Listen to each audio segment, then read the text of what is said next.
இரவச்சம் என்னும் தலைப்பின் கீழ் 10 குறளை பார்ப்போம். கரவா துவந்தீயும் கண்ணனார் கண்ணும் இரவாமை கோடி உறும். இருப்பதை ஒளிக்காமல் வழங்கிடும் இரக்க சிந்தனை உடையவர்களிடம் கூட இரவாமல் இருப்பது கோடி மடங்கு உயர்வுடையதாகும். இறந்தும் உயிர் வாழ்தல் வேண்டின் பரந்து கெடுக உலகியற்றியான்.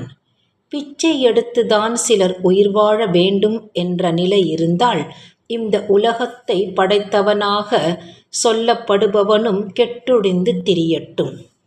இன்மை இடும்பை இறந்து தீர வாமென்னும் வன்மையின் வன்பாட்டதில். வறுமை கொடுமையை பிறரிடம் இறந்து போக்கிக் கொள்ளலாம் என்ற கருதும் கொடுமையைப் போல் வேறொரு கொடுமை இல்லை. இடமெல்லாம் கொல்லா தகைத்தே இடமில்லா காலும் இற ஒல்லா சால்பு.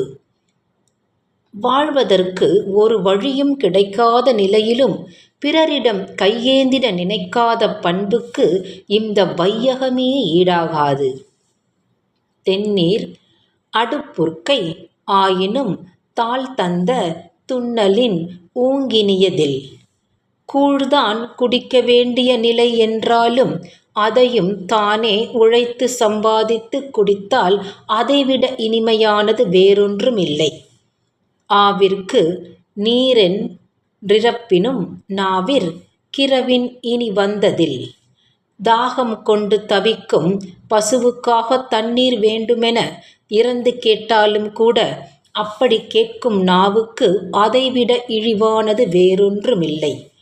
இறப்பான் இறப்பாரை எல்லாம் இறப்பிற் கரப்பார் இரவன்மின் என்று. கையில் உள்ளதை மறைத்து இல்லை என்போரிடம் கையேந்த வேண்டாமென்று கையேந்துபவர்களையெல்லாம் கையேந்தி கேட்டுக்கொள்கிறேன். இரவென்னும் ஏமாப்பில் தோணி கரவென்னும் பார்த்தாக்க பக்குவிடும். இருப்பதை மறைத்து இல்லை என்று கூறும் கல் நெஞ்சின் மீது இரத்தல் எனப்படும் பாதுகாப்பற்ற தோணி மோதினால் பிளந்து நொறுங்கிவிடும்.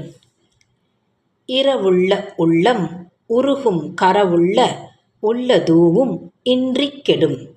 இறந்து வாழ்வோர் நிலையை நினைக்கும் போது உள்ளம் உருகுகிறது. இருப்பதை கொடுக்க மனமின்றி மறைத்து வாழ்பவரை நினைத்தால் உருவிடம் வழியின்றி உள்ளமே இழிந்து விடுகிறது. கரப்பவர் கியாங்கொளிக்கும் கொல்லோ இறப்பவர் சொல்லாட போவும் உயிர். இருப்பதை ஒளித்து கொண்டு இல்லை என்பவர்களின் சொல்லை கேட்டவுடன் இறப்போரின் உயிரே போய்விடுகிறதே. அப்படி சொல்பவர்களின் உயிர் மட்டும் எங்கே ஒளிந்து கொண்டு இருக்குமோ?